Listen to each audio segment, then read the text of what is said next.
கிறிஸ்துவுக்குள் அன்பான நண்பர்களே, சகோதர சகோதரிகளே, உங்கள் அனைவருக்கும் இறைமகன் இயேசுவின் திருப்பெயராலே இனிய வாழ்த்துக்களையும் வணக்கங்களையும் நான் தெரிவித்துக் கொள்கிறேன். உங்களோடு நான் பகிர்ந்து கொள்கிற 5வது காணொளி இது. இதற்கு முன்பு நான் பகிர்ந்து கொண்ட காணொளிகளிலே எப்படியாக உலக வரலாற்றிலே கொள்ளை நோய்கள், நிலநடுக்கங்கள், விஷவாயு கழிவுகள் மனிதருடைய வாழ்க்கையிலே ஏற்படுத்திய தாக்கங்கள், பாதிப்புகள், அதனாலே உயிரிழந்த லட்சக்கணக்கான கோடிக்கணக்கான பேர்களை குறித்து நான் உங்களிடத்திலே நான் பகிர்ந்து கொண்டேன். இதோடு மட்டும் நின்று விடவில்லை. இன்றைய தினத்திலே அப்படிப்பட்ட பேர் இழப்பை மனுக்குலத்துக்கு ஏற்படுத்திய ஒரு முக்கியமான நிகழ்ச்சியை நான் உங்களோடு பகிர்ந்து கொண்டிருக்கிறேன். அது வேறொன்றுமல்ல, போர்கள் அல்லது யுத்தங்கள். நாடுகளுக்கிடையே ஏற்பட்ட யுத்தங்களினாலே கோடிக்கணக்கான மக்கள் உயிரிழந்திருக்கிறார்கள் இதுவரைக்கும். எனவே இன்றைய நாளிலே இந்த யுத்தங்களை குறித்த ஒரு சில செய்திகளை நாம் பகிர்ந்து கொள்ளலாம். இதையெல்லாம் பகிர்ந்து கொள்வதன் மூலமாகத்தான் நாம் தேடுகிற கேள்விகளுக்கு நாம் ஓரளவுக்கு விடை காண முடியும் என்று சொல்லி நான் திட்டமாக நம்புகிறேன். John R.W. ஸ்டார்ட், இங்கிலாந்து நாட்டை சார்ந்த மிகப்பெரிய இறையியலாளர், இறையியல் உலகத்திலே மிகப்பெரிய தாக்கத்தை ஏற்படுத்தியவர், 91 ஆண்டுகள் வரை வாழ்ந்தவர். அவர் அநேக புத்தகங்களை எழுதியிருக்கிறார். அவருடைய புத்தகங்களை ஒன்றுதான் the contemporary Christian an urgent plea for double listening என்பதாகும். The contemporary Christian an urgent plea for double listening. அதாவது கிறிஸ்தவ பற்றுறுதி அல்லது கிறிஸ்தவ வாழ்க்கை என்று நாம் சொல்லுகிற போது அது இந்த உலகத்தை விட்டு ஒதுங்கியதல்ல, உலகத்திலே அன்றாடம் நடைபெறுகிற நிகழ்ச்சிகளோடு ஒட்டியதாகத்தான் இருக்க முடியும் என்பதை அவர் இந்த புத்தகத்திலே அழகாக விளக்குகிறார். அவர் பயன்படுத்துகிற 2 டேர்ம்ஸ் இதில், ஒன்று த வேர்ட் ஆஃப் காட், மற்றொன்று the world of God. The word of God என்பது கடவுளுடைய திருவார்த்தை, அதுதான் நமக்கு கொடுக்கப்பட்டிருக்கிற திருமறை. மற்றொன்று த வேர்ல்ட் ஆஃப் காட், அதாவது கடவுள் படைத்த இந்த உலகம். இந்த வேர்ட் ஆஃப் காடை த வேர்ட் ஆஃப் காடோடு தொடர்புபடுத்தும் போது தான் நம் வாழ்க்கையிலே பல புரிந்து கொள்தலை நாம் ஏற்றுக்கொள்ள முடியும் என்பதை அழுத்தம் திருத்தமாக அவர் இந்த நூலிலே குறிப்பிடுகிறார். நான் போர்களை குறித்து உங்களிடத்திலே பகிர்ந்து கொள்வதாக சொன்னேன். பெர்ட்ராண்ட் ரசல், பிரிட்டிஷ் ஃபிலாசபர், அவரை குறித்து நான் ஏற்கனவே உங்களிடத்திலே சொல்லியிருக்கிறேன். அவர் போர் என்பது என்ன என்பதற்கு ஒரு சிறிய விளக்கத்தை கொடுக்கிறார். அது என்னவென்றால், war does not determine who is right, only who is left என்பது அவர் சொன்ன மேற்கோளாகும். War does not determine who is right, only who is left. இதனுடைய பொருள் உங்களுக்கு விளங்கும் என்று நான் நினைக்கிறேன். ஒரு போர் என்பது எதை முடிவு செய்கிறது என்று சொன்னால், அந்த போரிலே யாருடைய பக்கம் நியாயம் இருக்கிறது என்பதை முடிவு செய்வது அல்ல, மாறாக அந்த போருக்கு பின்னாலே யார் மீந்திருக்கிறார்கள், ஹூ இஸ் லெஃப்ட் என்பதுதான் அங்கே முக்கியமான ஒரு காரணியாக இருக்கிறது என்று சொல்லி அவர் சொல்கிறார். இது எந்த அளவுக்கு உண்மை என்பதை நாம் இந்த ஆய்வின் மூலமாக கண்டுகொள்ளலாம். இந்த போர்களினாலே இந்த உலகத்திலே எத்தனை கோடிக்கணக்கான உயிர்கள் மாய்ந்திருக்கின்றன என்பதை நாம் சுருக்கமாக இன்றைக்கு நாம் பார்க்கலாம். முதலாம் உலகப் போர் 1914 தொடங்கி 1918 வரைக்கும் நடைபெற்ற இந்த யுத்தம் தான் முதலாவது உலகப் போர் என்று அழைக்கப்படுகிறது. பிரிட்டன், பிரான்ஸ், ரஷ்யா, அமெரிக்கா இந்த நாடுகளெல்லாம் ஓர் அணியிலும், ஜெர்மனி, ஆஸ்திரியா, ஹங்கேரி, இத்தாலி இந்த நாடுகளெல்லாம் வேறொரு அணியிலுமாக 2 அணிகளாக இந்த யுத்தத்தில் ஈடுபட்டன. போருக்கான பல காரணிகளை குறித்து நாம் சொல்லலாம். சுருக்கமாக சொல்ல வேண்டும் என்று சொன்னால், இதற்கு முழு முதல் காரணம் அன்றைக்கு ஜெர்மனியை ஆட்சி செய்து கொண்டிருந்த பேரரசர் கைசர் தான். பேரரசர் கைசருக்கு எப்போதுமே தன்னுடைய அண்டை நாடுகளான பிரிட்டன், பிரான்ஸ் போன்ற நாடுகள் எப்படி இந்த உலகத்திலே பல நாடுகளை தங்களுடைய காலனியாக வைத்திருக்கின்றன, எத்தனை நாடுகளை அவர்கள் கைப்பிடித்து வைத்திருக்கிறார்கள் என்பதை கண்ட ஒரு பொறாமை, தன்னுடைய நாடும் அதாவது ஜெர்மனி நாடும் அதை போன்ற ஒரு பெரிய பேரரசாக, வல்லரசாக இந்த உலகத்திலே உருவாக வேண்டும் என்ற பேராசை அவருக்கு நீண்ட நாட்களாக இருந்தது. அதுதான் இந்த முதல் உலகப் போருக்கு முக்கியமான காரணம் என்று சொல்லி நாம் சொல்லலாம். 4 ஆண்டுகளுக்கு மேலாக நடைபெற்ற இந்த யுத்தம் மிக கடுமையான யுத்தம். இறுதியிலே ஜெர்மனி தோற்றது. அரசர் கைசர் பதவி விலக வேண்டிய கட்டாயம் நேரிட்டது. இதுபோன்ற காணொளிகளிலே போர்களை குறித்த முழு விவரங்களை எல்லாம் நாம் பகிர்ந்து கொள்வது என்பது மிக மிக கடினமான ஒரு காரியம். ஏனென்றால் ஏராளமான செய்திகள், மணிக்கணக்காக நாம் அவற்றை குறித்து நாம் பேசலாம். ஆனால் மிக சுருக்கமாக நமக்கு தேவையானவற்றை மட்டும் நான் பகிர்ந்து கொள்கிறேன். இந்த போரிலே இறந்தவர்கள் 2 கோடி பேர். போருக்கு பின் விஷ காய்ச்சல் போன்ற நோய்களினாலே பாதிக்கப்பட்டு அதனாலே இறந்தவர்கள் 2 கோடி பேர். ஆக 4 கோடி பேருடைய உயிர்களை காவு வாங்கிய ஒரு பயங்கர யுத்தம்தான் இந்த முதலாவது உலகப் போர் என்று சொல்லி நாம் பார்க்கலாம். அது மாத்திரமல்ல, பல லட்சம் கோடி டாலர் சொத்துக்கள் இந்த முதல் உலகப் போரினாலே நஷ்டம் ஏற்பட்டது என்று சொல்லி நாம் பார்க்கிறோம். அதைவிட மிக முக்கியமான ஒரு காரியம் நம் மனதிலே கொள்ள வேண்டியது, எப்பொழுதெல்லாம் இந்த யுத்தங்கள் நடைபெறுகிறதோ அப்பொழுது போர்களிலே மரணம் அடைகிற மக்களை விட இந்த போர்களினாலே தங்களுடைய உடல் உறுப்புகளை இழக்கிற மக்கள் அநேகம் பேர், கை இழந்தவர்கள், கால் இழந்தவர்கள், கண் இழந்தவர்கள் என்று சொல்லி தங்களுடைய உடல் உறுப்புகளை இழந்தவர்கள் கோடிக்கணக்கான பேர் இருக்கிறார்கள் ஒவ்வொரு யுத்தத்தின் போதும் என்பதை நாம் நினைவிலே கொள்வோம். இந்த முதலாம் உலகப் போரிலே ஏற்பட்ட தோல்வி ஜெர்மானியர்களுக்கு மிகப்பெரிய ஒரு அவமானமாக இருந்து கொண்டே இருந்தது. அவர்களுக்கு எப்படியாவது இதற்கு பழிக்கு பழி வாங்க வேண்டும், நமக்கு ஏற்பட்டிருக்கிற இந்த தோல்வியை நாம் எப்படியாவது வெற்றியாக மாற்ற வேண்டும் என்ற ஒரு எண்ணம் அவர்களுக்குள்ளே இருந்து கொண்டே இருந்தது. இந்த சூழலிலே தான் ஜெர்மனி நாட்டினுடைய சர்வாதிகாரியாக அடால்ஃப் ஹிட்லர் என்ற கொடுங்கோலன் வருகிறான். இவன் முதலாம் உலகப் போரிலே ஒரு சாதாரண சிப்பாயாக இராணுவத்திலே பணியாற்றியவன். ஆனால் படிப்படியாக அவனுடைய திறமைகளினாலே, குறிப்பாக அவனுடைய பேச்சு திறமையினாலே அவன் முன்னேறி ஜெர்மனியினுடைய சர்வாதிகாரியாக வந்துவிட்டான்.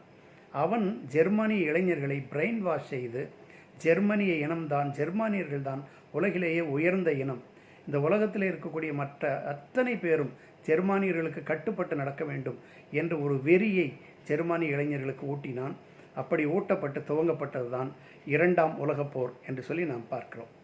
இந்த 2ஆம் உலகப் போர் 1939 வருடம் செப்டம்பரிலே தொடங்கி 1945 வருடம் செப்டம்பரிலே முடிவு பெற்றது.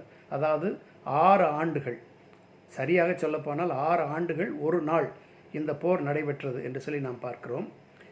இந்த 2ஆம் உலகப் போர் தான் மிக மிக முக்கியத்துவம் வாய்ந்த ஒரு போராக கருதப்படுகிறது. ஏனென்றால் உலகிலேயே முதல் முறையாக அணுகுண்டுவை பிரயோகித்த ஒரு யுத்தம் இந்த 2வது மகா யுத்தம் என்பதை நாம் பார்க்கலாம். இப்போதும் இங்கே பார்த்தால் 2 அணிகள், ஒன்று அச்சு நாடுகள், அவை ஜெர்மனி, இத்தாலி, ஜப்பான் இந்த நாடுகள். மற்றொரு பக்கத்திலே நேச நாடுகள் Britain, France, Australia, Canada, New Zealand, India, Soviet union, China and USA இந்த நாடுகள் ஒருபுறம். ஆக இந்த அச்சு நாடுகளுக்கும் நேச நாடுகளுக்கும் நடைபெற்ற யுத்தம்தான் 2ஆம் உலக யுத்தம் என்று சொல்லி நாம் பார்க்கிறோம். இந்த 2ஆம் உலக யுத்தம் ஆரம்பிப்பதற்கு ஒரு முக்கிய காரணியாக இருந்த ஒரு நிகழ்ச்சியை நாம் வரலாற்றிலே பார்க்கலாம். அது என்னவென்று சொன்னால், அமெரிக்காவிலே உள்ள பேர்ல் துறைமுகம். இந்த பேர்ல் துறைமுகத்தை ஜப்பானியர்கள் தங்களுடைய படையோடு சென்று திடீரென்று ஒரு தாக்குதல் நடத்துகிறார்கள். நமக்கு நன்றாக தெரியும், ஜப்பானுக்கும் அமெரிக்காவுக்கும் இடையே பல 1000 மைல்கள் தூரத்திற்கு பசிபிக் பெருங்கடல் பறந்து விரிந்திருக்கிறது. ஆக பல 1000 மைல்களை கடந்து சென்று அமெரிக்க நாட்டிலே உள்ள பேர்ல் துறைமுகத்தை இந்த ஜப்பானியர்கள் தாக்கினார்கள். இதுதான் இந்த 2ஆம் உலக யுத்தத்தினுடைய தொடக்க புள்ளியாக அமைந்தது என்று சொல்லி நாம் பார்க்கிறோம். அப்போது அமெரிக்காவினுடைய அதிபராக இருந்த ட்ரூமன் அவர்கள் மிகவும் கொதித்தெழுந்து ஜப்பானியர்களிடத்திலே, நாங்கள் கடுமையான பதிலடி கொடுப்போம், நீங்கள் ஒழுங்காக சரணடைந்து விடுங்கள் என்று சொல்லி அவர்கள் எச்சரிக்கை கொடுத்தார்கள். ஆனால் அந்த எச்சரிக்கையை ஜப்பானியர்கள் சற்றும் மதிக்கவில்லை. எனவே ஜப்பானியர்களுக்கு சரியான ஒரு பாடம் புகட்ட வேண்டும் என்று சொல்லி அமெரிக்கா முடிவெடுத்தது. எனவே முதலாக அவர்கள் அணுகுண்டை பயன்படுத்த அமெரிக்கா முடிவெடுத்தது. 1914 வருடத்திலே, அதாவது முதலாம் உலகப் போரெல்லாம் நடப்பதற்கு முன்பு நான் சொல்கிறது, ஹெச்ஜி வெல்ஸ் என்று சொல்லக்கூடிய ஆங்கில எழுத்தாளர், அவர் பல்வேறு நாவல்கள் மற்றும் நூல்களை எழுதியிருக்கிறார். ஒரு மிகப்பெரிய ஆங்கில எழுத்தாளர் ஹெச்ஜி வெல்ஸ். அவர்கள் எழுதிய ஒரு புத்தகம்தான் த வேர்ல்டு செட் ஃப்ரீ என்பதாகும். இந்த வேர்ல்டு செட் ஃப்ரீ என்ற நூலிலே முதலாம் உலகப் போரெல்லாம் துவங்குவதற்கு முன்பாகவே அவர் அணுகுண்டு என்பது என்ன, அந்த அணுகுண்டு பிரயோகித்தால் என்ன நடக்கும், அதனால் என்னென்ன பாதிப்புகளெல்லாம் ஏற்படும் என்பதை மிகவும் வேடிக்கையாக ஒரு கதை போல அவர் அந்த நூலிலே எழுதியிருக்கிறார். ஆனால் அவர் சொன்ன அந்த கற்பனை என்பது உண்மையாகவே நிறைவேறியது இரண்டாம் உலகப் போரின் போது தான் என்று நாம் பார்க்கிறோம். முதலாம் உலகப் போர் முடிந்த பின்பாகவே பல நாடுகள் இந்த அணுகுண்டு தயாரிப்பதிலே ஆர்வம் காட்டின. முக்கியமாக அமெரிக்கா, ஜெர்மனி போன்ற நாடுகள் இந்த அணுகுண்டுகள் தயாரிப்பதிலே தீவிரமான ஆர்வம் காட்டின. அமெரிக்காவிலே மேன்ஹாட்டன் ப்ராஜெக்ட் என்ற ஒரு ப்ராஜெக்டை அவர்கள் ஆரம்பிக்கிறார்கள். பிரிட்டனுடைய உதவியோடு ஆரம்பிக்கப்பட்ட ஒரு ப்ராஜெக்ட், அதாவது அணுகுண்டு தயாரித்தல். இதுதான் இதனுடைய நோக்கம். இந்த அணுகுண்டு தயாரிப்பதற்கு ஏராளமான பொருட்செலவை செய்ய வேண்டியது இருக்கிறது. எனவே ஏராளமான பொருட்செலவை செய்து இந்த அணுகுண்டு தயாரிக்கிற பணியிலே அவர்கள் ஈடுபட்டார்கள். அதற்கு அமெரிக்க நாட்டிலே இருந்த ராபர்ட் ஓப்பன்ஹைமர் என்ற விஞ்ஞானி தான் இந்த மேன்ஹாட்டன் ப்ராஜெக்டை நடத்தியவர் என்று சொல்லி நாம் பார்க்கிறோம். ஆக அமெரிக்காவிலே முதலாக இந்த அணுகுண்டு தயாரிக்கப்பட்டு இந்த அணுகுண்டு எப்படி செயல்படுகிறது என்பதை சோதனை செய்து பார்ப்பதற்கான முயற்சியை அவர்கள் மேற்கொண்டார்கள். அது 1945 வருடம் ஜூலை மாதம் 16ஆம் தேதி சரியாக காலை 5:29 இந்த அணுகுண்டு சோதனை முதலாக அமெரிக்க நாட்டிலே நிகழ்த்தப்பட்டது. அதாவது நியூ மெக்சிகோ என்று சொல்லக்கூடிய நகரிலே இருந்து ஒரு 56 கிலோமீட்டர் தூரத்தில் இருக்கக்கூடிய ஒரு பாலைவன பகுதியிலே இந்த அணுகுண்டு சோதனை நடத்தப்பட்டது. அணுகுண்டு சோதனை என்பது எப்பொழுதுமே பாலைவன பகுதியிலே தான் நடத்துவார்கள். ஏனென்றால் அது ஏற்படுத்தக்கூடிய தாக்கம் மிக அதிகமாக இருக்கும். பக்கத்திலே எந்த மனித குடியிருப்புகளோ எந்த ஊர்களோ இருக்கவே கூடாது. கடுமையான பாலைவன பகுதியிலே தான் இந்த அணுகுண்டு சோதனையை நடத்துவார்கள். உங்களுக்கு நன்றாக நினைவிருக்கும், நம்முடைய நாட்டினுடைய பிரதமராக வாஜ்பாய் அவர்கள் இருந்தபோது நம்முடைய நாட்டிலே போக்ரான் என்ற இடத்திலே இந்த அணுகுண்டு சோதனை நடத்தப்பட்டது என்பதை நாம் அறிவோம். எனவே இந்த பாலைவன பகுதியிலே இந்த மேன்ஹாட்டன் ப்ராஜெக்டினுடைய அணுகுண்டு சோதனையானது 1945 ஆண்டிலே ஜூலை மாதத்திலே நிகழ்த்தப்பட்டது என்று நாம் சொல்லி பார்க்கிறோம். ராபர்ட் ஓப்பன்ஹைமர் அதனுடைய ப்ராஜெக்ட் டைரக்டராக இருந்து அவர் இதை நடத்தினார். அவரைத்தான் இந்த ஃபாதர் ஆஃப் அட்டாமிக் பாம் என்று சொல்லி அழைக்கிறார்கள். இந்த அட்டாமிக் பாம்பினுடைய தந்தை என்று அழைக்கப்படுபவர் இந்த ராபர்ட் ஓப்பன்ஹைமர். அப்போது பரிசோதிக்கப்பட்ட அந்த அணுகுண்டினுடைய அளவு 22 கிலோ டன்ஸ் ஆஃப் TNT என்று சொல்லுகிறார்கள். இதை குறித்து விளக்குவதென்றால் மிக அதிகமான நேரம் தேவைப்படும். ஒன்றை மட்டும் நாம் புரிந்து கொண்டால் போதும். மிக அதிகமாக, அதாவது நாம் கற்பனை செய்து கூட பார்க்க முடியாத அளவுக்கு பல 100 சூரியன்கள் ஒன்று சேர்ந்தால் எவ்வளவு வெப்பத்தை கக்குமோ அவ்வளவு வெப்பத்தை கக்கக்கூடிய ஒரு வெப்ப சக்தி வெளிப்படுகிறது தான் இந்த அணுகுண்டு என்று நாம் பார்க்கலாம். எனவே அப்படிப்பட்ட மிக பயங்கரமான ஒரு அணுகுண்டு சோதனையை அமெரிக்கா முதலாக நடத்தி காட்டியது. அப்பொழுது அந்த குண்டு வெடித்து அதிலிருந்து கிளம்பிய தீப்பிழம்பையும் அதனுடைய பாதிப்பையும் எல்லோரும் வியப்போடு பார்த்து கொண்டிருந்தார்கள். அப்பொழுது அந்த ராபர்ட் ஓப்பன்ஹைமர் சொன்ன ஒரு கூற்று மிக முக்கியமானது. அவர் சொன்னார், பகவத்கீதையிலே இருந்த ஒரு வரிகளை அவர் சொன்னார். அது என்னவென்றால், I am become death, the destroyer of worlds என்பது. நானே யமனாகிறேன், உலகங்களை அழிக்கிறேன் என்று சொல்லி அர்ஜுனனிடம் கிருஷ்ணன் கூறியதாக பகவத்கீதையிலே ஒரு வரி வருகிறது.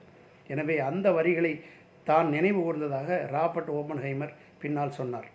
ஆம், அவர் சொன்னது 100க்கு 100 உண்மைதான். I am become death, the destroyer of the world.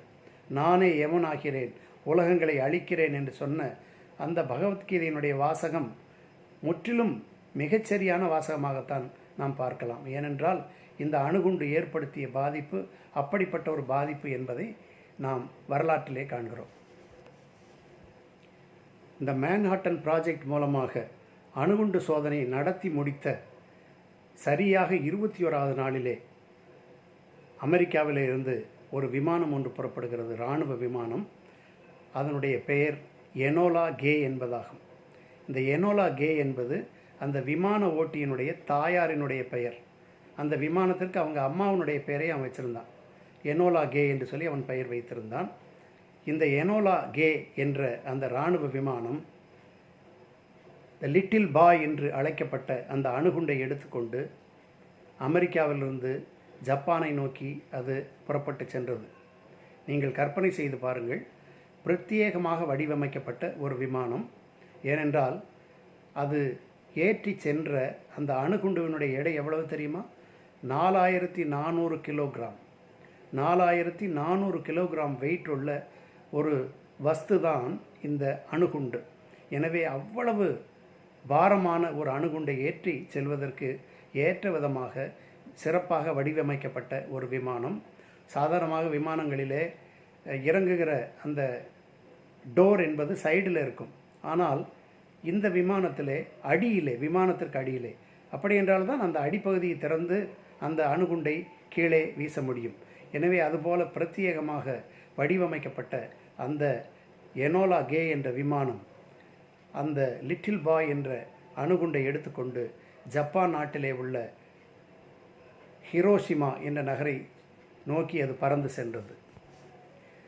இந்த எனோலா கே விமானத்திற்கு முன்பாக 2 விமானங்கள். அவை எதற்கென்று சொன்னால், அவை முன்பாக சென்று அந்த அணுகுண்டு வீசக்கூடிய இடத்தை அவர்கள் ஏற்கனவே தேர்ந்தெடுத்திருப்பார்கள். அந்த இடத்திலே கால சூழ்நிலை சாதகமாக இருக்கிறதா என்பதை பார்த்து தகவல் சொல்ல வேண்டும். அதற்காக முன்பாக 2 விமானங்கள் சென்றன. அதற்கு பின்னால் 2 விமானங்கள். இவை எதற்காக என்று சொன்னால், அந்த அணுகுண்டு வீசுவதையும் அது ஏற்படுத்துகிற பாதிப்புகளையும் படம் எடுப்பதற்காக. ஆக இந்த விமானங்கள் அணிவகுத்து ஹிரோஷிமா நகரை நோக்கி 1945 வருடம் ஆகஸ்ட் மாதம் 6ஆம் தேதி அவை புறப்பட்டு சென்றன. சரியாக காலையிலேயே இந்த அணுகுண்டு ஹிரோஷிமா நகரத்தின் மீது வீசப்படுகிறது. ஏறக்குறைய ஒரு 1900 அடி உயரத்தில் இருந்து இந்த அணுகுண்டை அவர்கள் வீசினார்கள். அந்த அணுகுண்டு வீசப்பட்ட அந்த உடனடியாகவே 80,000 பேர் கொல்லப்பட்டார்கள் என்று சொல்லி பார்க்கிறோம். அணுகுண்டு வீசப்பட்ட உடனே கொல்லப்பட்டவர்கள் 80,000 பேர். ஏறக்குறைய 70,000 பேருக்கு பயங்கரமான காயங்கள் ஏற்பட்டன. அப்படிப்பட்ட மிகப்பெரிய ஒரு பாதிப்பை ஏற்படுத்திய இந்த முதலாவது அணுகுண்டான லிட்டில் பாய் என்ற அணுகுண்டை அமெரிக்க நாடு ஜப்பான் நாட்டினுடைய ஹிரோஷிமா என்ற நாட்டின் மீது வீசி முதலாக இந்த உலகத்திலே அணுகுண்டுவை அது பிரயோகித்தது என்று சொல்லி நாம் வரலாற்றிலே பார்க்கிறோம். அடுத்ததாக 3 நாட்கள் கழித்து, அதாவது ஆகஸ்ட் 6ஆம் தேதி ஹிரோஷிமா மீது அவர்கள் குண்டு வீசுகிறார்கள். சரியாக 3 நாட்கள் கழித்து ஆகஸ்ட் 9ஆம் தேதி காலை சரியாக 11 மணிக்கு நாகசாகியின் மீது குண்டு வீசுகிறார்கள். ஹிரோஷிமாவின் மீது வீசின குண்டுவினுடைய எடை நான் சொன்னேன் 4400 கிலோகிராம் என்று சொல்லி. நாகசாகியின் மீது வீசின குண்டு அதைவிட வெயிட் சற்று கூடுதல், அதாவது 4670 கிலோகிராம் வெயிட் உள்ள அந்த அணுகுண்டை அவர்கள் நாகசாகியின் மீது வீசினார்கள். ஆனால் ஆக்சுவலாக பார்த்தோம் என்று சொன்னால் நாகசாகி இந்த அணுகுண்டு வீசுவதற்காக தெரிந்தெடுக்கப்பட்ட ஒரு இடம் அல்ல. அவர்கள் 4-5 இடங்களை தெரிந்தெடுத்திருந்தார்கள். அதிலே கடைசியிலே தான் நாகசாகி வருகிறது. ஆனால் வேறு 2 இடங்கள் குண்டு வீசுவதற்கு போதுமான கால சூழ்நிலை அன்றைக்கு சரியாக இல்லாதனாலே இறுதியாக அவர்கள் நாகசாகியிலே வீசுகிறது என்று அவர்கள் முடிவெடுக்கிறார்கள். நாகசாகியிலே அந்த குண்டை அவர்கள் வீசுகிறார்கள். அந்த குண்டு வீசின சிறிது நேரத்திலேயே 40,000 முதல் 70,000 பேர் இறந்து போனார்கள் என்று சொல்லி நாம் பார்க்கிறோம். 1945 வருடத்தினுடைய இறுதிக்குள்ளாக 1,60,60,000 பேர் வரைக்கும் இறந்து போனார்கள் என்று நாம் பார்க்கலாம். இந்த நாகசாகியின் மீது வீசப்பட்ட குண்டுவிற்கு ஃபேட்மேன் என்று சொல்லி அவர்கள் பெயர் வைத்திருக்கிறார்கள். ஃபேட்மேன். முதலாவது வீசப்பட்ட குண்டு லிட்டில் பாய், 2வது வீசப்பட்ட குண்டு ஃபேட்மேன். இந்த 2வது குண்டு வீசிய அந்த சில மணிகளிலேயே வெப்பம் தாழாமல் மக்கள் ஆறுகளிலே ஓடிப்போய் குதிக்கிறார்கள். கடுமையான வெப்பம், தாங்கிக் கொள்ள முடியாத வெப்பம். எனவே ஆற்றிலே விழுந்தாவது எப்படியாவது தங்களுடைய வெப்பத்தை தணித்து கொள்ளலாம் என்று சொல்லி ஆற்றிலே குதிக்கிறார்கள். அப்பொழுதுதான் அவர்களுக்கு தெரிந்தது ஆறும் அங்கே கொதித்து கொண்டிருந்தது. ஆறு சாதாரணமாக குளிராக இருக்கும், ஆனால் அன்றைக்கு அந்த ஆறும் குளித்து கொண்டிருந்தது அந்த அணுகுண்டினுடைய பாதிப்பினாலே, தாக்கத்தினாலே.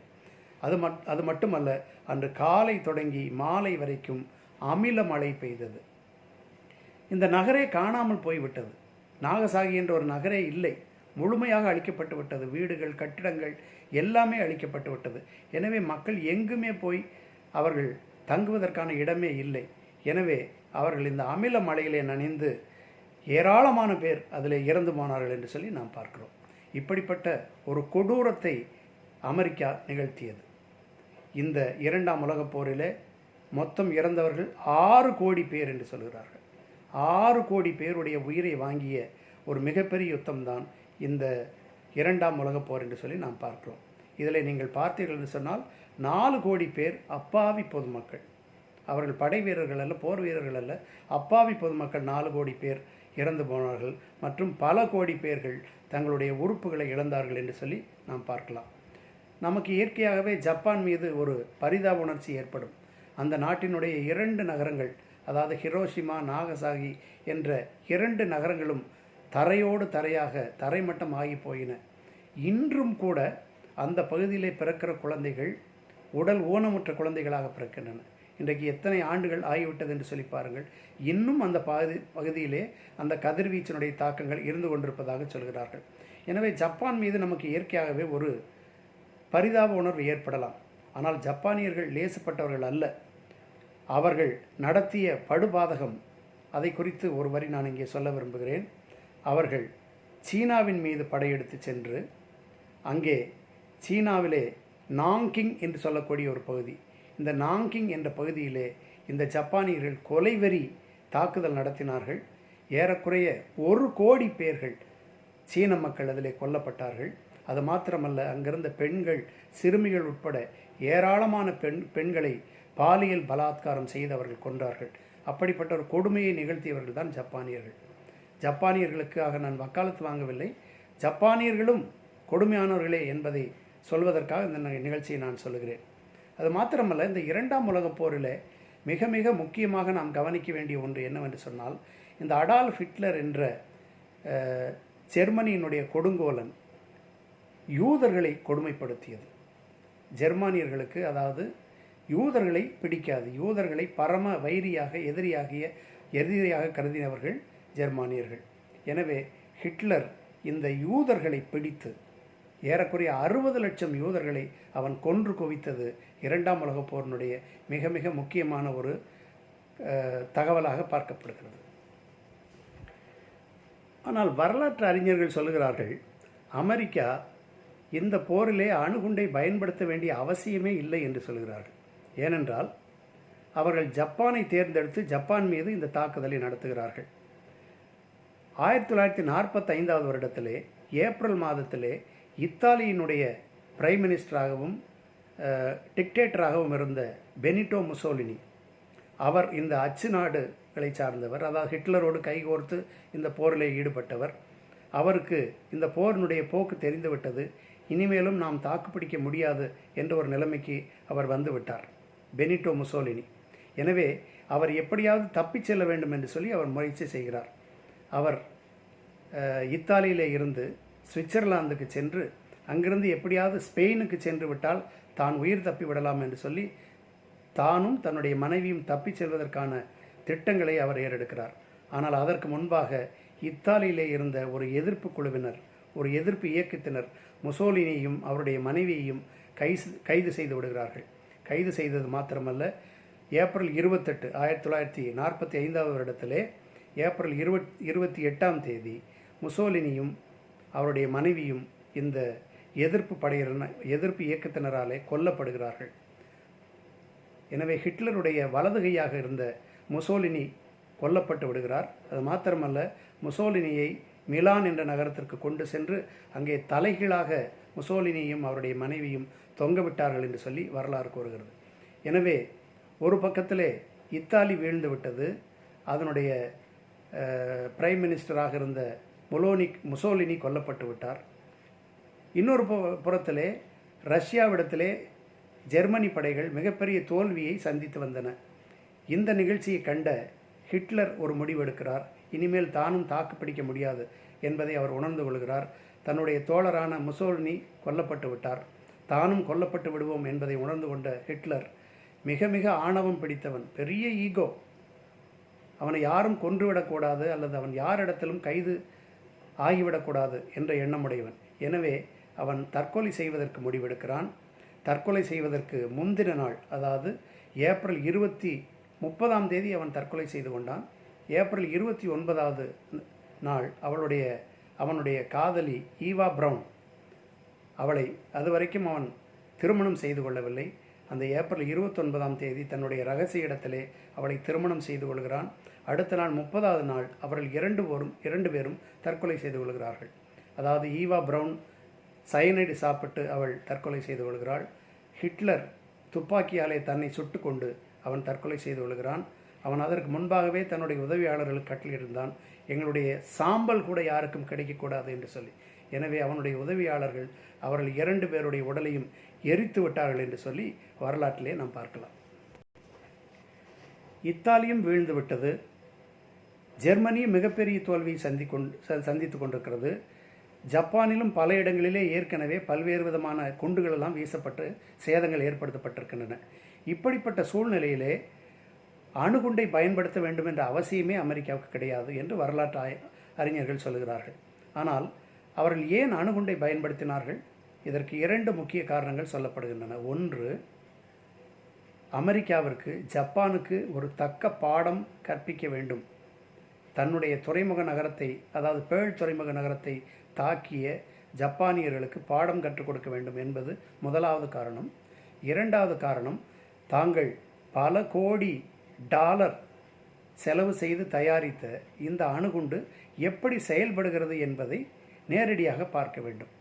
பாலைவனத்திலே தானே அவர்கள் சோதனை நடத்தி பார்த்திருக்கிறார்கள். நேரடியான சோதனையிலே அவர்கள் இறங்கவில்லையே. எனவே அதை சோதனை செய்து பார்ப்பதற்கான ஒரு களமாகத்தான் அவர்கள் ஜப்பானை தெரிந்து கொண்டார்கள். எப்படியோ அந்த ஜப்பானினுடைய 2 நகரங்களையும் அவர்கள் அழித்து வரலாற்றிலே ஒரு மிகப்பெரிய களங்கத்தை அமெரிக்கா ஏற்படுத்தி கொண்டது என்பது வரலாறு நமக்கு கற்றுத்தருகின்ற உண்மையாகும். ஹிட்லருக்கு பின்னால் ஜெர்மானிய படைகளும் ரஷ்யாவிடத்திலே சரணடைந்து இந்த 2ஆம் உலகப் போர் ஒரு முடிவுக்கு வந்தது என்று சொல்லி பார்க்கிறோம். ஏற்கனவே இது ஏற்படுத்திய சேதங்களை குறித்து நான் உங்களுக்கு சொன்னேன். ஆக உலக வரலாற்றிலே இந்த யுத்தங்கள் எப்படிப்பட்ட தாக்கங்களை ஏற்படுத்தி இருக்கின்றன என்பதை நாம் இந்த 2 யுத்தங்கள் மூலமாக நாம் கண்டுகொள்ளலாம். இப்படிப்பட்ட போர்கள் நடந்த பிறகும் மனிதர்கள் பாடம் கற்றுக்கொள்ளவே இல்லை என்பதுதான் வேதனைக்குரிய ஒரு விஷயம். அதற்கு பின்பும் அநேக போர்கள் தொடர்ச்சியாக வரலாற்றை நாம் புரட்டி பார்த்தால் அநேக போர்கள் நடந்து கொண்டே தான் இருந்து கொண்டிருக்கின்றன. குறிப்பாக 1-2 சொல்ல வேண்டும் என்று சொன்னால், வியட்நாம் யுத்தம். பல்லாயிரம் மைல்களுக்கு அப்பால் இருந்த அமெரிக்க படைகளை வியட்நாமிலே கொண்டு வந்து குவித்து ஏறக்குறைய 10 ஆண்டுகள் நடைபெற்ற ஒரு மிகப்பெரிய யுத்தம் தான் இந்த வியட்நாம் யுத்தம் என்று சொல்லி நாம் பார்க்கிறோம். அதனுடைய காரண காரியங்களை எல்லாம் விளக்குவதற்கு நமக்கு இங்கே நேரமில்லை. யுத்தத்தை நடத்தியது அமெரிக்கர்கள், நடத்தப்பட்ட இடம் வியட்நாம், அது நமக்கு தெரிந்தால் போதும். 10 ஆண்டுகளுக்கு பிறகு அமெரிக்கா தோல்வியை தழுவுகிறது. ஆனால் இதனுடைய விளைவு என்ன? 14 லட்சம் போர் வீரர்கள் மரணமடைந்தார்கள். இந்த வியட்நாம் யுத்தத்திலே 14 லட்சம் போர் வீரர்கள் மரணமடைந்தார்கள். அது மட்டுமல்ல, 50 லட்சம் அப்பாவிகள் கொல்லப்பட்டனர். 50 லட்சம் அப்பாவிகள் இந்த போரிலே கொல்லப்பட்டார்கள் என்று சொல்லி பார்க்கிறோம். அடுத்து ஒரு பெரிய போர் அல்லது யுத்தம் என்று சொல்ல வேண்டும் என்று சொன்னால் ஈராக் யுத்தத்தை நாம் சொல்லலாம். ஈராக் அணுகுண்டு ஆயுதங்கள் வைத்திருப்பதாக ஒரு குற்றம் சாட்டி அதை ஒரு காரணமாக வைத்து ஐக்கிய நாடுகள் சபையிலே அந்த பிரச்சனையை கிளப்பி அந்த ஒரு காரணத்தை வைத்து கொண்டே ஈராக் நாட்டிலே தன்னுடைய படைகளை கொண்டாந்து குவித்தது அமெரிக்கா. அங்கே ஈராக்கிலே நடந்த கடுமையான யுத்தத்திலே ஏறக்குறைய 10 லட்சம் பேர் கொல்லப்பட்டனர். 10 லட்சம் மக்கள் கொல்லப்பட்டனர். சதாம் ஹுசேன் அமெரிக்க படைகளாலே கைது செய்யப்பட்டு அவர் தூக்கிலிடப்பட்டு கொல்லப்பட்டார் என்று சொல்லி நாம் பார்க்கிறோம். ஆக இப்படிப்பட்ட மிகப்பெரிய சேதத்தை ஈராக்கில் ஏற்படுத்திய ஒரு யுத்தம் தான் இந்த ஈராக் யுத்தம் என்று பார்க்கிறோம். இதையும் தலைமையேற்று நடத்தியது அமெரிக்கா தான். அது மாத்திரமல்ல, ஆப்கன் போர், ஆப்கன் யுத்தத்தையும் நாம் சொல்லலாம். இந்த ஆப்கன் யுத்தத்திலேயும் ஏறக்குறைய 20 லட்சம் பேர் மரணம் இந்த முன்னின்று நடத்தியது அமெரிக்கா தான் என்று சொல்லி நாம் பார்க்கிறோம். அது மட்டுமல்ல, இந்தியாவுக்கும் சீனாவுக்குமான யுத்தம், இந்தியாவுக்கும் பாகிஸ்தானுக்குமான யுத்தம், இப்படி எத்தனையோ போர்களை குறித்து நாம் சொல்லிக்கொண்டே போகலாம். இந்த யுத்தங்கள் எல்லாமே மனிதர்களுடைய பேராசையாலே, நாடு பிடிக்க வேண்டும் என்ற வெறியினாலே ஏற்பட்டவை தான் இந்த யுத்தங்கள் என்று சொல்லி பார்க்கிறோம். எனவே இவை தொடர்கதையாக இருந்து கொண்டிருக்கின்றன. உலக வரலாற்றிலே மிகப்பெரிய அழிவுகளை, மக்களை கொன்று குவிக்கிற ஒரு கருவியாக இந்த யுத்தங்கள் காலகாலமாக பயன்பட்டு வருகின்றன என்பதை நாம் பார்க்கலாம். இன்றைக்கு நீங்கள் பார்த்தீர்கள் என்று சொன்னால், ரஷ்யா, அமெரிக்கா, பிரான்ஸ், சீனா, பிரிட்டன், பாகிஸ்தான், இஸ்ரேல், இந்தியா, வடகொரியா, இந்த நாடுகள் எல்லாமே அணு ஆயுதங்களை வைத்திருக்கின்றன. எனவே இந்த அணு ஆயுதங்களாலே உலகத்தில் எந்த நேரத்திலும் இந்த அணு ஆயுதங்கள் பயன்படுத்தப்படலாம் என்ற ஒரு அச்சம் இருந்து கொண்டே இருக்கிறது. அணு ஆயுதங்கள் இன்றைக்கு பயன்படுத்தப்படும் என்று சொன்னால் அது எவ்வளவு பெரிய பாதிப்புகளை ஏற்படுத்தும் என்பதை நாம் கற்பனை கூட செய்து பார்க்க முடியாது. ஆனால் இன்றைக்கு வரைக்கும் அந்த பயத்தோடு தான் உலக மக்கள் வாழ்ந்து கொண்டிருக்கிறார்கள். அதாவது ஆங்கிலத்திலே மெக்சிகன் ஸ்டாண்ட் ஆஃப் என்று சொல்லி ஒரு சொல்லாடல் ஒன்று. மெக்சிகன் ஸ்டாண்ட் ஆஃப் அப்படி என்றால் என்ன பொருள் என்றால், 2 வீரர்கள் இருக்கிறார்கள், 2 பேர் கையிலும் வாள் இருக்கிறது. இவனுடைய வாள் அவனுடைய கழுத்தின் மேலே இருக்கிறது, அவனுடைய வாள் இவனுடைய கழுத்தின் மேலே இருக்கிறது. 2 பேர் கழுத்திலும் வாள் இருக்கிறது. இப்பொழுது இவன் தன்னுடைய கையிலே இருக்கிற வாளை அவன் சொருகினால் எதிரிலே உள்ளவன் மாண்டு விடுவான். அப்போ அவன் சும்மா விட மாட்டான். அவன் இவனுடைய கழுத்தில் வாழை வச்சிருக்கிறானே, அவனும் குத்தி விடுவான். அப்போ 2 பேருமே செத்து போயிடுவாங்க. இதுதான் இன்றைக்கு இருக்கக்கூடிய நிலைமை. அணுகுண்டுகளை வைத்து கொண்டிருக்கிறார்கள். ஆனால் நிச்சயமாக தெரியும், ஒரு நாடு அணுகுண்டை பிரயோகித்தால் அடுத்த நாடும் கண்டிப்பாக பிரயோகிக்கும். அப்படி என்றால் 2 பேருக்குமே அழிவு நிச்சயம் என்ற ஒரு அந்த மயிரிழையிலே தான் இன்றைக்கும் இந்த உலகம் உயிர் பிழைத்து கொண்டிருக்கிறது என்பது மறுக்க முடியாத உண்மை. இன்றைய என்னுடைய காணொளியை நிறைவு செய்யும் முன்பாக இன்றைக்கு நான் உங்களுடைய சிந்தனைக்காக நான் வைக்க விரும்புகிற நிகழ்ச்சி என்னவென்று சொன்னால், அது இந்த 2ஆம் உலகப் போர் சம்பந்தப்பட்டது தான். நான் ஏற்கனவே சொன்னேன், 2ஆம் உலகப் போரில் இந்த அடால்ஃப் ஹிட்லர் என்ற கொடுங்கோலன் யூதர்களுக்கு இழைத்த கொடுமைகள் உலக வரலாற்றிலே மறக்க முடியாதது என்று சொல்லி நாம் பார்த்தோம். 60 லட்சம் யூதர்களை கொன்று குவித்தான் என்று சொல்லி நாம் பார்த்தோம். அது தொடர்பான ஒரு நிகழ்ச்சியை தான் இப்போது நான் உங்களோடு பகிர்ந்து கொள்ள நான் விரும்புகிறேன். இந்த ஹிட்லருடைய அந்த ஜெர்மனி ஆட்சியாளர்கள் என்ன செய்தார்கள் என்று சொன்னால், கான்சன்ட்ரேஷன் கேம்ப்ஸ் என்று சொல்லக்கூடிய வதை முகாம்கள், அதாவது மக்களை, ஆயிரக்கணக்கான மக்களை கொண்டு சென்று அடைத்து அவர்களுக்கு விஷ வாயுகளை செலுத்தி அவர்களை கொல்லுவது, ஆயிரக்கணக்கான மக்களை தரையிலே குழி தோண்டி உயிரோடு கூட புதைப்பது என்று பலவிதமான கொடுமைகளை இந்த நாசிகள் என்று சொல்லக்கூடிய ஜெர்மானியர்கள் யூதர்களுக்கு செய்து கொண்டிருந்தார்கள். அதில் நடந்த ஒரு நிகழ்ச்சியை தான் இன்று நான் உங்களிடத்தில் பகிர்ந்து கொள்ள ஆசைப்படுகிறேன். அன்றைக்கு ஜெர்மனியில் இருந்த மருந்து தயாரிக்கக்கூடிய நிறுவனங்கள், பொதுவாக இந்த மருந்து தயாரிக்கக்கூடிய நிறுவனங்கள் தங்களுடைய மருந்தை சோதித்து பார்ப்பதற்கு எலி, முயல் இவற்றைத்தான் அதிகமாக பயன்படுத்துகிறார்கள். இன்றைக்கும் உலகத்தில் ஒரு மருந்து எவ்வாறு வேலை செய்கிறது என்பதை உடனடியாக மனிதர்களிடத்தில் செலுத்தி சோதனை செய்ய முடியாது. எனவே எலி, முயல் போன்றவற்றை தான் பயன்படுத்துகிறார்கள். ஆனால் அப்போது நடைபெற்ற ஒரு கொடுமை என்னவென்று சொன்னால், இந்த மருந்து தயாரிக்கிற கம்பெனிகள், ஜெர்மனியிலே உள்ள மருந்து கம்பெனிகள் தாங்கள் தயாரித்த மருந்துகளை சோதனை செய்து பார்ப்பதற்காக இந்த வதை முகாம்களிலே, கான்சன்ட்ரேஷன் கேம்ப்ஸில் இருந்த யூதர்களை பயன்படுத்தினார்கள் என்பதுதான் மிகப்பெரிய கொடுமை. தேவையான எண்ணிக்கையில் உள்ள யூதர்களை அவர்கள் அழைத்து செல்வார்கள்.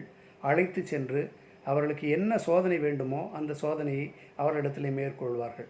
அதாவது தோல், கண் தொடங்கி உடலிலே எந்த இடத்திலும் அவர்கள் என்ன சோதனை வேண்டுமானாலும் செய்வார்கள். மிக பயங்கரமான சோதனைகள்.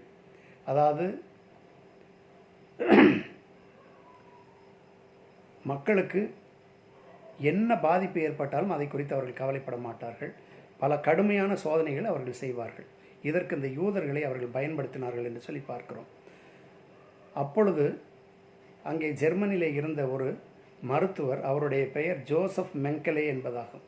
இந்த ஜோசப் மெங்கலே என்பவர் குழந்தைகளை வைத்து பல்வேறு சோதனைகளை அவர் செய்து கொண்டிருந்தார். எனவே அவர் தன்னுடைய சோதனைக்கு பயன்படுத்தியது இந்த யூத குழந்தைகளைத்தான். குழந்தைகளை அழைத்து சென்று அவர்களை வைத்து பல்வேறு விதமான சோதனைகளை அவர் நடத்தினார்.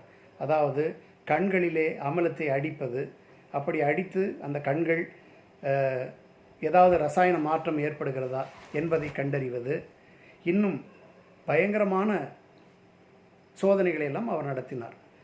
குழந்தைகளுடைய பீந்து போன உடல் பாகங்களை ஒட்ட வைக்க கை கால்களை துண்டிப்பது, ஆபத்தான அறுவை சிகிச்சைகள் செய்வது, இப்படிப்பட்ட பல கொடுமைகளை அவர் இந்த யூத குழந்தைகளுக்கு செய்ததாக நாம் பார்க்கிறோம்.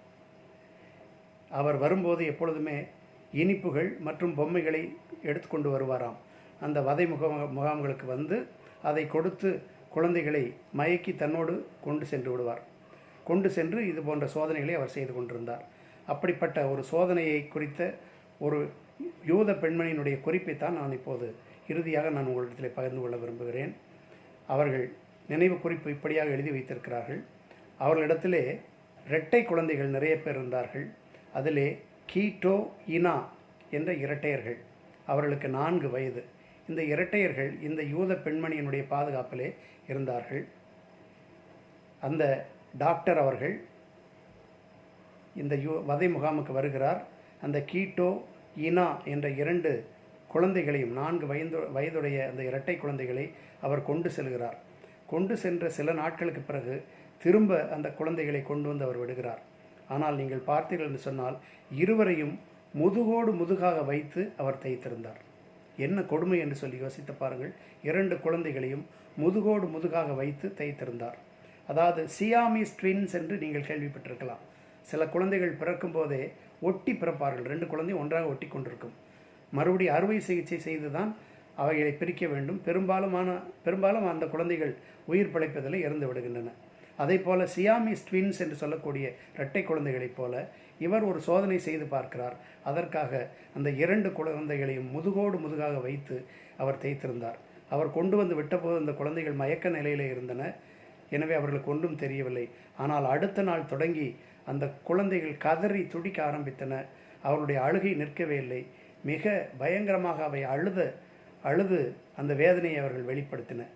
ஒரு ஸ்டேஜிலே அவருடைய வேதனையை பொறுத்து கொள்ள முடியாத அந்த அம்மையார் மார்ஃபின் என்று சொல்லக்கூடிய ஒரு போதை மருந்து, இதை அளவோடு உண்டால் அது போதை மருந்து, அளவுக்கு மீறினால் அது மிகப்பெரிய கொடிய நஞ்சு.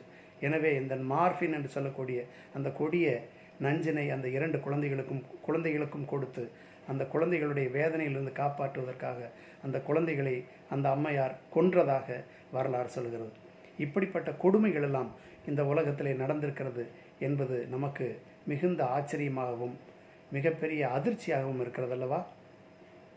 ஆல்பர்ட் ஐன்ஸ்டீன் மிகப்பெரிய விஞ்ஞானி, நமக்கு நன்றாக தெரியும். அவர் சொல்லுகிறார், I know not with what weapons world war 3 will be fought, but World War 4 will be fought with sticks and stones என்று சொல்லி அவர் சொல்லுகிறார். 3வது உலக யுத்தம் என்று ஒன்று வரும் என்று சொன்னால் அது எந்த ஆயுதங்களை கொண்டு நடக்குமோ எனக்கு தெரியாது. ஆனால் 4வது உலக யுத்தம் என்று ஒன்று வரும் என்று சொன்னால் அது கற்களையும் தடிகளையும் கொண்ட ஒரு யுத்தமாகத்தான் இருக்கும் என்று சொல்கிறார். அவர் சொல்ல வருவதனுடைய பொருள் உங்களுக்கு விளக்கும் என்று நினைக்கிறேன். 3வது உலக யுத்தம் என்று ஒன்று வந்தால் இந்த உலகத்திலே மனிதன் ஆதி நிலைமைக்கு போய்விட வேண்டியதான். கற்கால மனிதனாக மாறிவிட வேண்டியதான். இந்த உலகத்திலே எல்லாமே அழிந்து போகும் என்பதைத்தான் அவர் இந்த மேற்கோளிலே அவர் சூசகமாக சொல்கிறார். நம்மை சிந்திக்க வைக்கிற இந்த வாசகங்களோடு இன்றைய காணொலியை நான் முடிக்கிறேன். இந்த காணொலியை நான் பகிர்ந்து கொள்வதனுடைய நோக்கமே பல்வேறு காலகட்டங்களிலே உலக வரலாற்றிலே எப்படிப்பட்ட கொடுமைகள் எல்லாம் நிகழ்ந்திருக்கின்றன, எப்படியாகவெல்லாம் மக்கள் கொல்லப்பட்டிருக்கிறார்கள் என்பதை குறித்து தான் நான் தொடர்ந்து பகிர்ந்து வருகிறேன். இதனுடைய கடைசி பகுதியிலே இவை கற்றுத்தருகிற பாடங்களை நாம் கற்றுக்கொள்ளலாம். இறை ஆசியங்களோடு இருப்பதாக நன்றி. தொடர்ந்து அடுத்த காணொலியில் நான் உங்களை சந்திக்கிறேன்.